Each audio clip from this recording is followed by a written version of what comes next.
New Thought Media Network. We are a global broadcast network of positive music, media, and entertainment, inspiring humanity's evolution along the journey of enlightenment and creating a world of love, peace, empowerment, and prosperity for all. New Thought Media Network. Positively inspiring.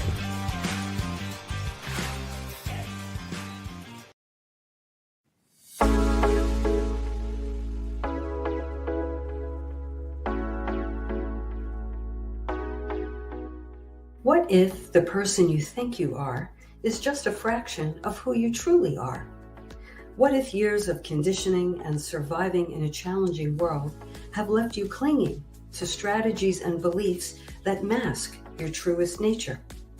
I'm Catherine Duca, psychotherapist and self-esteem coach, and you're listening to Who Do You Think You Are? A show that looks beneath our psychological masks and uncovers our profoundly messy, beautiful, brilliant, tender-hearted essence. Join me as we go in search of the hidden power of our true selves. I'm so glad you're here.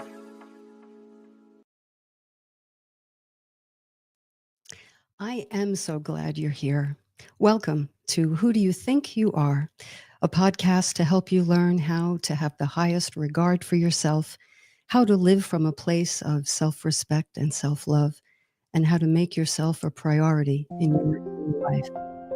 Meet me here each week for curated tips and strategies designed to help you drop your psychological masks, or at least loosen them a bit, connect with your truest essence, and simply live more easily. Because we know that when we approach life this way, we naturally have more room, more generosity, and more love to give to others. And isn't that a beautiful thing? And when has it ever been needed more than right now? So welcome, welcome. I am fresh off of being a guest on the show right before mine, Reverend Jim Webb's The Miracle of Prosperity.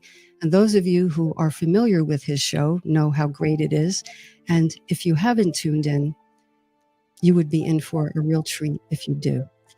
So I was a guest, and tonight we talked about the connection between self-esteem and prosperity. And I think it was a very interesting, spirited conversation. And tonight, during this time, I'm going to try to expand on what Reverend Jim and I spoke about and go a little deeper if we can, and if time allows, answer a question after the break. So welcome, welcome. The title for tonight is Taking Gratitude All the Way to the Bank. Taking gratitude all the way to the bank. And bank can be in quotes, because bank isn't necessarily, Bank of America or Chase Bank. It's the bank in which we deposit and withdraw life's goodness, health, wellness, good interactions, benevolence, love. So we're going to talk about how our relationship with ourselves, we can call that self-esteem, has a direct bearing on how much prosperity and abundance we allow into our lives.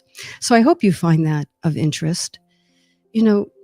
I like to say, if you polled 100 people, probably 1,000 people, probably many more than that, and you ask them, hey, what do you want most in life? What do you think most of those people would say? I think they would say, I want happiness. I just want to be happy. And then perhaps they would elaborate good health, meaningful partnerships, doing something with purpose. But I think overall, nearly everyone to a person would say, I want to be happy. But then if you ask them, well, are you? Are you happy? Or if not a yes or no, how about how happy are you? And what is happiness to you in the first place? But how happy are you? I dare say many would say not really that happy. Well, what do you think would make you happy? Well, I have a plan. And when I reach the destination of that plan, when I get the this, or I have the that, or I meet that person, then I just know then I will be happy. And don't we all do that? Of course, it's human nature, at least in this culture. It's human nature. So I want to talk about the, I guess it's an inverse correlation between those of us who deeply, deeply desire happiness and those of us who may not have as much as we would like. So I'm going to talk about what could be the reason for that. What is in the way? What are the impediments or the blockers to you having what I know you want? So if you're listening in a place where you can get really comfortable and grab a nice soothing beverage and kind of settle in, I invite you to do that and call to mind your deepest desires. Let's call them right up and make them conscious. Because the essence of tonight's conversation is, are you a good enough container, a right container to attract and receive and maintain that which you most deeply desire? So I'm going to be talking about containers. You know, containers hold things. If there's a leak in the container, of course, everything drains out. So we're going to be talking about where the leaky holes are in the container that is us, the container that is our mindset, our belief system. I don't believe abundance can happen without our minds being attuned to some key things. You know, I believe it's A Course in Miracles who says that prosperity is a state of mind. And it's the mind that most needs to be changed, not external circumstances. So when we think about being a good container, a right container, a strong container for abundance and prosperity, we're not going to talk about things like luck. We're not going to talk about things like, it's the planets have to be aligned before I get what I want. You may believe those things, and we'll touch on those, but we're going to talk about what we discover when we look inward at our potential blocks to abundance. So if you're with me, and I hope you are, let's begin to envision what you mean and what I mean when we say you want an abundant life. Because abundance, I think most will agree, is not just money. Abundance is health. It's meaningful work. It's meaningful engagement with other people. Abundance has to do with a flow, an in and out kind of circulation, if you will, where goodness, which incorporates the things I mentioned, flows to us and through us. To us and through us. And by the way, this would be a good time to mention, I hope I don't lose my train of thought. I've done that already tonight. But those of you who may have been listening to the show here know that we talk about self-love and self-respect and self-empowerment and making ourselves a priority in our own lives. But there's a big caveat that I want to mention there, and that's the energy that I believe and that I want to place on these conversations about making yourself your own priority. The energy on that is not one of me, me, me, me. It's not, I've got to think about myself and other people have to think about themselves and that's it. So that's not the energy of making yourself a priority, because as I say in the intro, when we are in a state of flow, when we have, I'll call it a healthy dose of self-esteem, then we naturally, we cannot help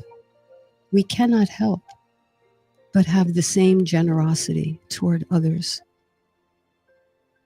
So mixed into this understanding of abundance is we can't ignore that some people on the planet are not feeling very abundant tonight, any night, these days. They're not feeling abundant. Perhaps they are living in strife or poverty. Perhaps they're living in either down the street or in another hemisphere. Well, one of my underlying beliefs is that there is enough on this planet to go around. There is enough. But I don't think the enough is distributed properly. And so when we talk about generosity of spirit and letting abundance in and receiving it and magnifying it, we're talking about also sending it outward. Sending it outward, sharing what we have. I heard a minister on television say one time, I was just clicking through, this was years ago, clicking through, and I caught the part where I think he was talking about prosperity. Not I think, he was talking about prosperity, but I didn't really know what he was talking about at the time when I clicked in. And he said something that I think is so true. He said, you just might ask God, please just give me enough to pay my bills. I don't want any more than that. I'm not asking for too much. I just need enough to get by. And this minister said, who are you going to help with your broke self? If you just have enough to get by, how are you going to share that? And how are you going to be a light in the world? A light in your family, a light in your relationships, a light in your community, a light in this world, when you can't even keep your own lights on in your house.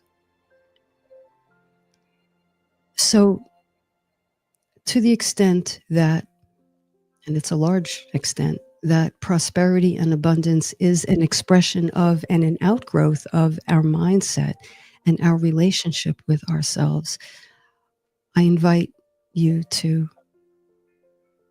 really begin to examine where your consciousness is at regarding having and sharing abundance. Okay, so abundance blockers, those 100 people, 1,000 people, many more people who want happiness but don't necessarily experience it, and don't know why. I submit that there are some deeply buried beliefs that you hold, we all do. So when I say you, it's the collective, and I'm including myself in that. Beliefs. Now, the interesting thing about beliefs, of course, there's a lot of talk these days about work through your limiting beliefs. But here's the thing. We don't really know necessarily that our beliefs are beliefs. We need a little objectivity to understand that we're holding a belief and then operating in accordance with it. Beliefs with which we are very identified don't feel like beliefs. They just feel like what is. They just feel like the fact of the matter. The fact of the matter is, I don't even stop to think about it in words. I'm using this as an example. The fact of the matter is abundance, prosperity, having things, being happy, having life flow. That's for other people. That's for other people. That's not for me. That's a belief. Now, the good thing about beliefs is they can be swapped out for different beliefs. Beliefs are not DNA. Having blue eyes is DNA. Nothing's really going to change that. But a belief is dynamic. It is interchangeable. And with enough awareness and willingness, that's the power couple, we can swap out our beliefs for ones that serve us and that can open the portal to things coming to us so we can enjoy them, and through us so that we can share them with other people. So one of the initial things we can do to locate our beliefs is listen to our inner dialogue or monologue. Now, the thing about an inner, I'll call it dialogue, is that we're so used to hearing it, we don't even notice it. We just call them just our thoughts and what we know to be true, what we think we know to be true, hence the name of the show, Who Do You Think You Are? Because when unexamined, we just take for granted, oh yeah, that's for other people. You know, they had a better start in life, and they may have. They're a better person. So this stuff just isn't meant to come my way. Listen to that, because we're going to need to unpack that. Listen for, and this is so interesting, listen to that inner voice and see if you can hear if there's a fear of failure there. A fear of failure. Oh, if I believe anything different about myself, what if I slip up? What if I disappoint someone? What if I let someone down? What if I let myself down? It feels uncomfortable. It feels too unsafe to step out. Again, these are unconscious thoughts. We won't hear them unless we are willing to get still and put a microphone, an amplifier up to those thoughts and catch them, because those become yeah buts. Yeah, this is nice. Yeah, there's money all around. Yeah, keep talking, Kathy. That's that. But not for me, because I made a huge business mistake, at some point in my life. I'm afraid of money because I saw my dad, go through bankruptcy, and that was hell. And so I don't even know that I have this thought, but I have the thought that money is, things can go wrong with money. Oh, I want money. I want to travel. I want these things. But deep down, underneath, behind the veil, is money can be dangerous. I can have it and I can lose it. And who wants that? So the unconscious says, I've got you. I'm going to make it so you never have to worry about that. I'm going to keep you in a state of striving. I'm going to keep you in a state of lack so that you don't have to ever worry about having too much and then losing it. How do you like that? To which I say, and I encourage my clients to say, you thank your unconscious. Thank you, unconscious. Thank you for giving me that that, I don't know, that stumbling block, because you were trying to keep me safe. I appreciate that. Thank you. But you know what? I've got the wheel from here.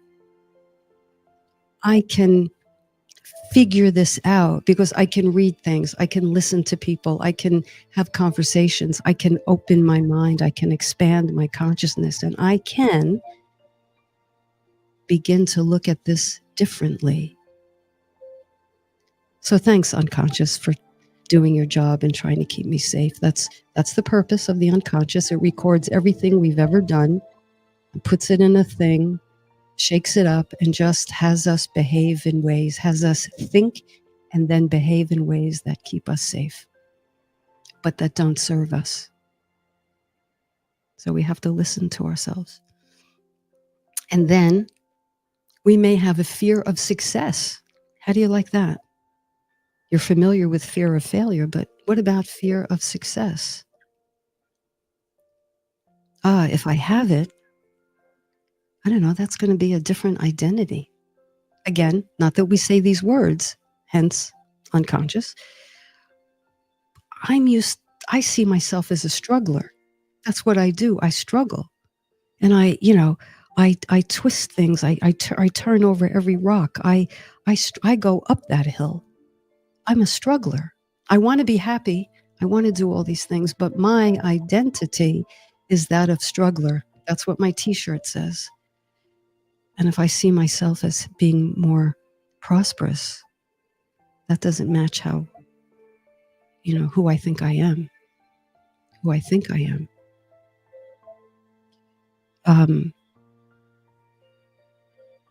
I don't deserve to be successful. Again, I don't deserve to be successful.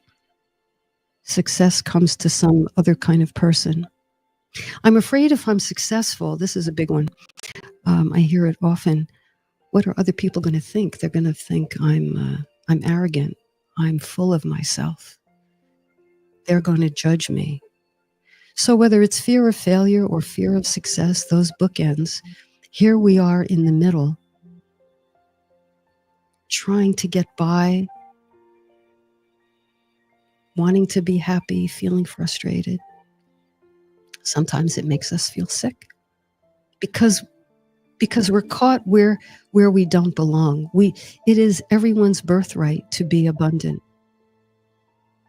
It is everyone's birthright. Now, as I said, we don't distribute resources properly. That's another conversation. But I think if more of us embraced our abundance and embraced our prosperity in the ways in which I'm discussing, I think there would be more benevolence in the world, and we could give our brothers and sisters a hand. So that begins to map out the foundation of being a good container. A good container is tied into self-worth, and self-worth is an aspect of self-love and self-esteem and self-respect. So all of these things are in the hopper. Since they're in the hopper, let's let them swirl a bit. Let's digest these concepts and let's take a break. And when we come back, I'll talk a little bit more and take a question. So you're listening to Who Do You Think You Are on New Thought Media Network. Stay with me.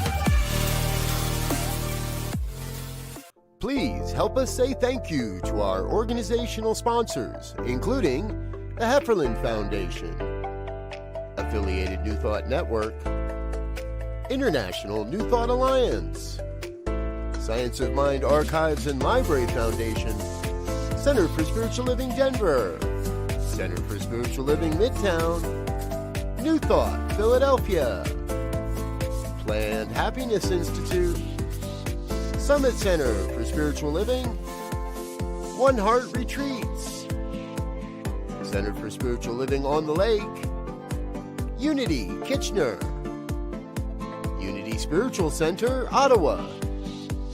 Om Center for Spiritual Living, Satya Center.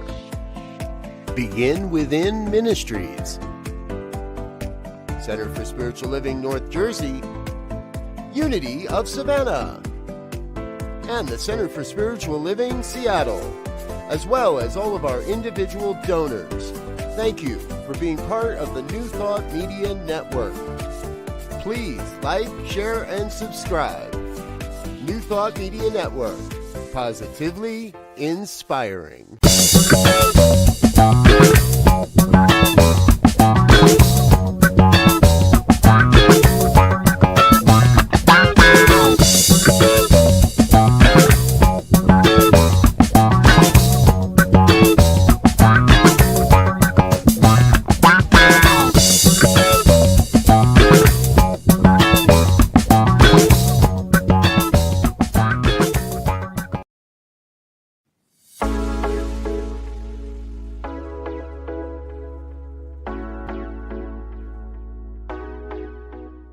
What if the person you think you are is just a fraction of who you truly are? What if years of conditioning and surviving in a challenging world have left you clinging to strategies and beliefs that mask your truest nature? I'm Catherine Duca, psychotherapist and self-esteem coach, and you're listening to Who Do You Think You Are? A show that looks beneath our psychological masks and uncovers our profoundly messy, beautiful, brilliant, tender-hearted essence. Join me as we go in search of the hidden power of our true selves. I'm so glad you're here. And welcome back. If you're just joining us, you are listening to Who Do You Think You Are? And tonight we're talking about being a good, solid container for abundance, prosperity, in every context of our life, not just financially, but in terms of relationships, in terms of meaningful work, meaningful interactions, living life with a purpose, and just being in the flow of the goodness of life. And I talked about some of the blockers, and they're hidden. The hidden unconscious blockers could be fear of failure. What if I make a mistake? What if I blow it? To a fear of success. What if I have these things and then I lose the person? If it's relationship abundance, what if that person leaves me or passes away? What if something happens? The business goes out, or the algorithms kick me off, or whatever the case. These are all unconscious blockers: fear of failure, fear of success, fear of unworthiness, or belief I'm unworthy. I talked about how these beliefs don't really even necessarily register in our minds as beliefs. They're just a part of who we are. So we have to get real still with ourselves and listen, really listen to the inner dialogue we have with ourselves to catch what our beliefs are, right? To see what our role models did with things like money, what they did with their relationships, what they did with other people, how they responded to things, because these were our teachers. So all of this is in the hopper as we talk about being a good container. I had a mentor some years ago who used to say about abundance, she used to say, if you're not a good container for abundance, she said, I could hand you a check for $1 million and you'll lose it on the way to the bank. And I thought, that's cute. And then I had a client who did exactly that. I wrote about that client in my newsletter this morning. She came into a large sum of money, lots of zeros, unexpectedly. And she literally lost the check. She eventually found it, but it took a couple of days of anguish. Okay. Now you might say, well, that can happen to anyone. She was overwhelmed with excitement. She was, freaked out by the prospect of being wealthy. suddenly. Maybe. And probably both of those things were true. But then she told me that, she goes, Kathy asked me, did I invest the money wisely? I said, did you? And she said, no, I don't think I did. And my accountant agrees with me. So, okay, we could debate that.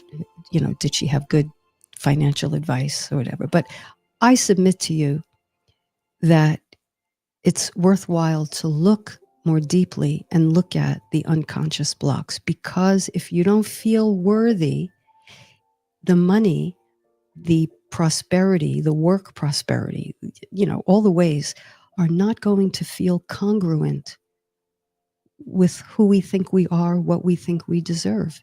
And anything that doesn't feel congruent, we repel, because we as human beings are attracted to pleasure and we avoid pain. And so something that feels incongruent, even if it's something delicious, we will kind of spit it out. And we don't know why. And that's called self-sabotage. Why did I do that? Why did I blow that money? Why did I act that way with this new relationship? Why did I push that person away? Now, any one of these questions could have other deeper, answers and aspects to them. But there's a common thread that I believe runs throughout. And it's this notion of how we see ourselves is how we behave, is how we get through life. Right? So let me turn to the comments. I see there's some activity here. Leandra, hello from Knoxville. Greetings, glad you're here. Jennifer says, I'm watching and taking notes. LOL. Very good. Very good. I think this is noteworthy. Not because I'm saying it, of course, but because it is. It is what it is. Still, Bill, the NA philosophy, Narcotics Anonymous, is, quote, we can only keep what we have by giving it away, unquote. That's the 12th step. So true. We can only keep what we have by giving it away. Holding it. Is there a Native American proverb? We should hold love in our hearts. And I think all these other manifestations of abundance, we should hold that in our hearts the way we hold sand in our hands, with some level of openness, but enough to hold enough for ourselves and for others. And when we give what we have away to others, we tell ourselves that we have enough to go around. And that's called not living from scarcity. Oh, I have to clutch that sand. Because if you clutch the sand with a closed hand, what happens? You squeeze it all out. So there you are with your clutched hand, but what do you have? But giving it away there's a phenomenon. It multiplies. Generosity multiplies. Acceptance multiplies. On and on. So thank you, Bill. Still Bill. Still Bill is still with us, making that intention, that promise to himself. Jennifer, again, what if we aren't afraid to be abundant? What other blockers are there that could be stopping us from finding abundance and happiness? What if we aren't afraid to be abundant? What other blockers are there? Well, Jennifer, I don't know if you're in a position to add any more to your question, but when I say afraid, most people think that we experience a fear by being afraid the way we're afraid of getting stung by a bee or something like that.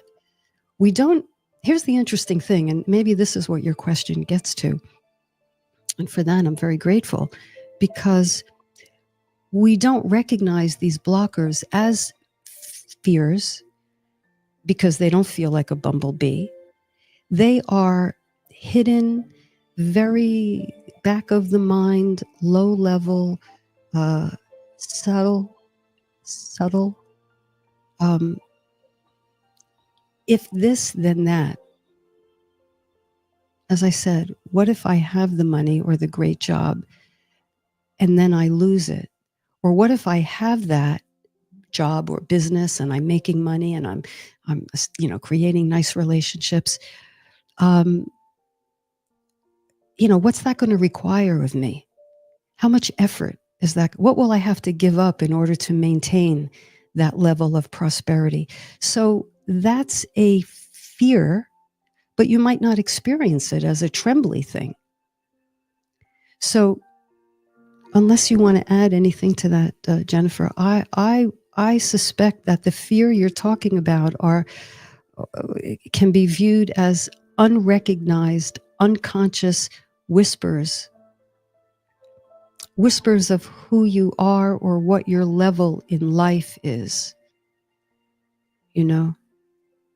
I come, for example, I come from a middle class family, and and that's my family of origin, and the family I have, we're middle class too, and in consciousness there could just be an acceptance. This is called a fear, but you don't have to use that word. An acceptance that this is as good as it gets for me, because this is my lot, this is my level, no big deal, this is just how it is, and we don't question it. But we look we try to get a better job, we send our resumes out.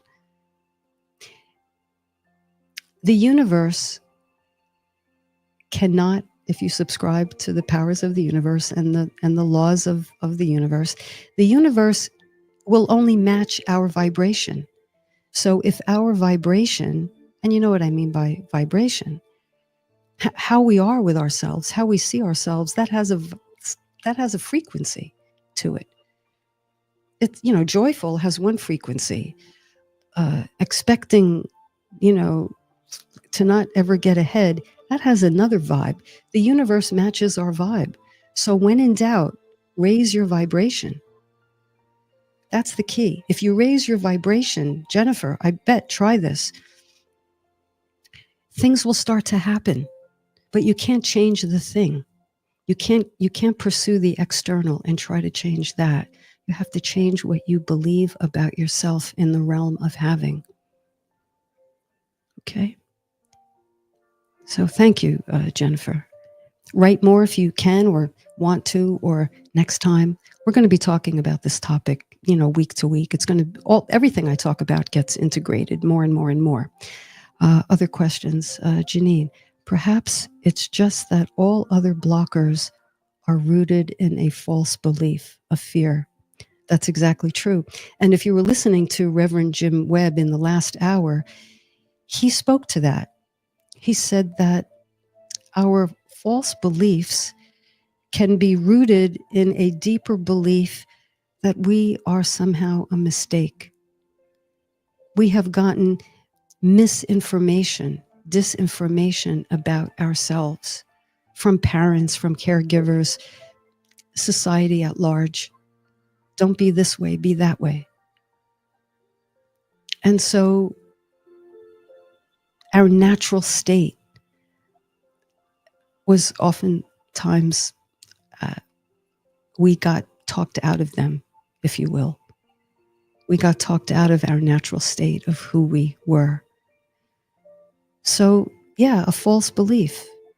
And, I happen to have this book. It's called Unmasked, Discover the Hidden Powers of Your True Self. And it's all about our false self, all about the persona that we adopt and craft and polish to not look like the person we really are on the inside, because we judge that person, because we feel our mistaken self believes we're not good enough.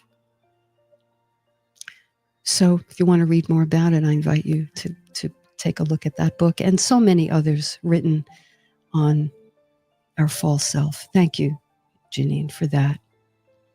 Stephania, welcome, welcome, welcome. Why do some people who suffer with self-worth issues seem to have it all, money, love, etc.? While I know I suffer with self-worth issues and I struggle with money, health, and things. Let me read.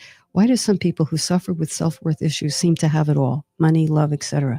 While I know I suffer with self-worth issues and I struggle with money. Okay, I got you, Stephanie. Great question. Great question. Well, number one, I know exactly what you're talking about.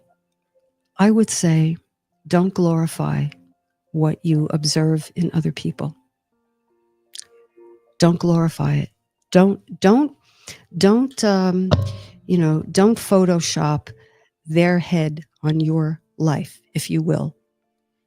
Why do I say that, Stephanie? I say it because I know many clients, many people who, if this were Dancing with the Stars, let's say, would score a 10 in the realm of, let's say, money. Years ago, I worked exclusively with traders on Wall Street, Manhattan. And that was my practice. And I'll tell you something. I'll tell you, the overwhelming majority, and I did that for about a decade, so I think that's a good random sampling. The majority of those clients who were swimming in money, this was in the 80s, I submit to you, you would not want to be in their marriages necessarily. You would not want to be their child or their parent. And I don't say that judgmentally. I say it as a matter of evaluation. You can look at someone like that and you can fill in the blanks and embellish and think, if I were that person and I had that money, I'd be all set to go. But you don't know that person's life. So don't glindify it. Don't glorify it. Don't embellish it. Instead, use the contrast and get into the law of attraction a little bit. Read up on it if you're not that familiar with it, or listen to podcasts devoted to it, because the law of attraction says what I have within me, the vibration, what I radiate out attracts like to me. So redirect to your own life. What you want money, health, and other things, as you wrote there. This is important. The contrast that you experience, some people have those things and I don't, and I want those things. Use your want as a beacon. I know I want more prosperity. I know I want better health. So you don't have to be like them. We don't have to get into what a colleague of mine calls comparanoia, right? Come to your own lane and say, what can I do with my own beliefs? i.e., do I believe I deserve money and health and other things? And if the answer on that is yes, I believe I deserve it, then look to your behavior. Are you making choices? Are you taking action in this, in ways that are aligned with what you want and say you deserve? You have to reduce the degree of incongruence. Use what you admire in other people to say, I'll have what she's having. Now, I don't know what she's doing to get it, and I don't know what else she has going in her life. None of my business. But I know what's going on in my life. And examine the steps that you take. And think congruence. Congruence actually happens to be my word, my personal word of the year, because I see where I'm out of step. I want over here, but I'm doing and not doing over here. So I got myself a hydration buddy, because I don't like to drink water and I have to hydrate and I can't do it. And so I got a hydration buddy, and she's also my walking buddy, and I haven't walked. So we have to do something about me there. But Point being, the blockers are waiting to be exposed, and your awareness can do it. Okay? I hope that began to answer your question. If you have a follow-up or you want to come back next week or anytime, I'll be happy to follow that up.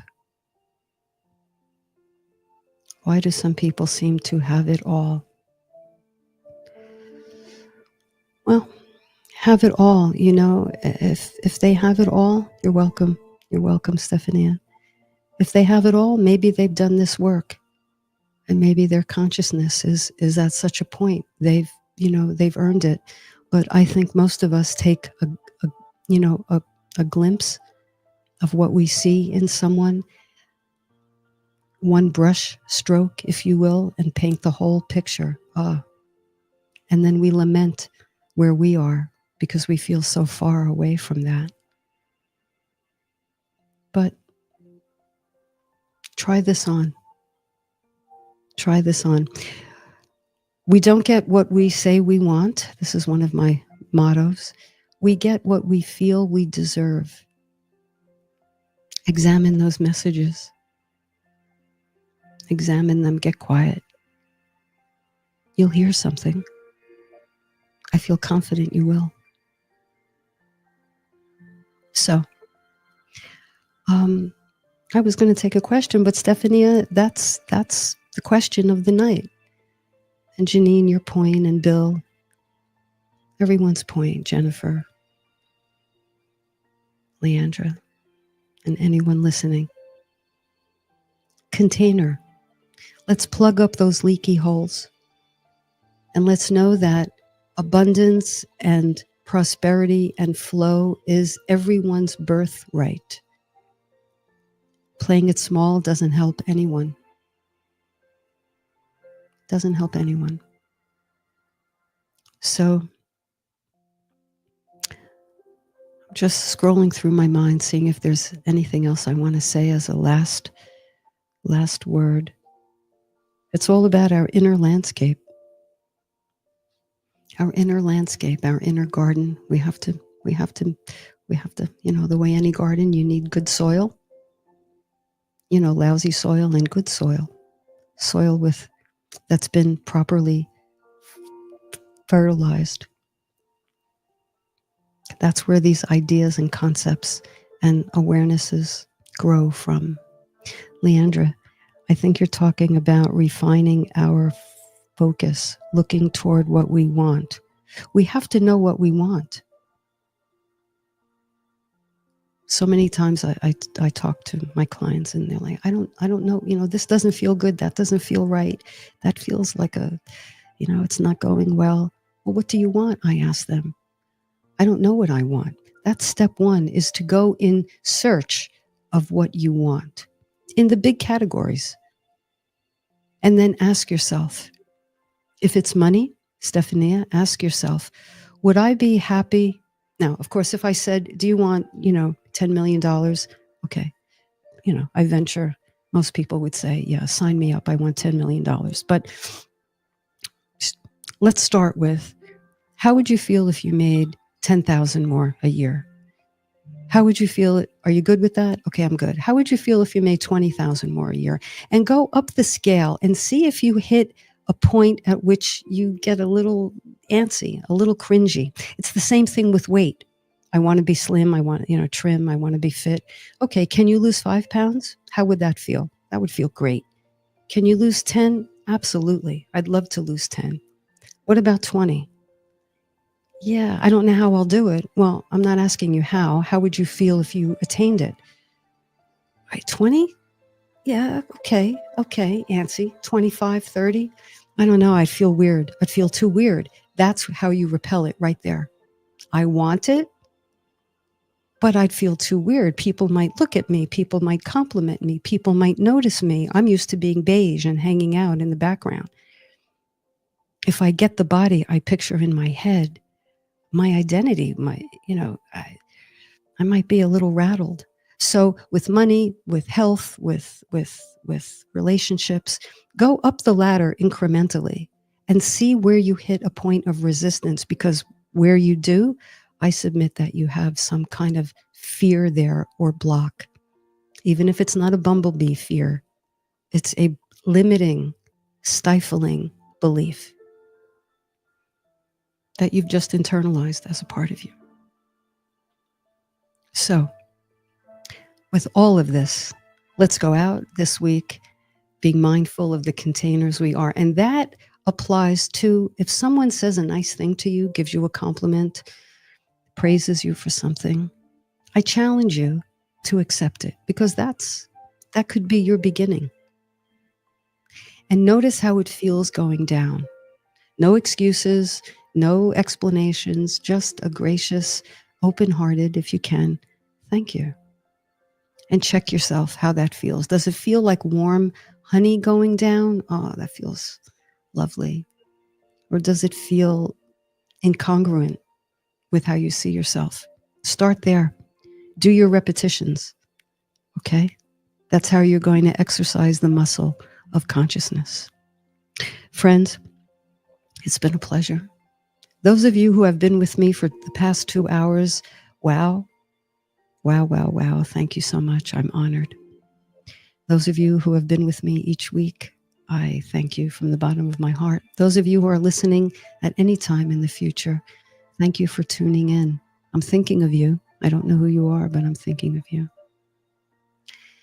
As always, if you're listening live, it's a Sunday night, 10 o'clock. Some of you are getting ready for bed or are in bed. Close those open tabs. Wind it down. Trust that your problems, your issues, your challenges will be there in the morning. And just for tonight, let it all go.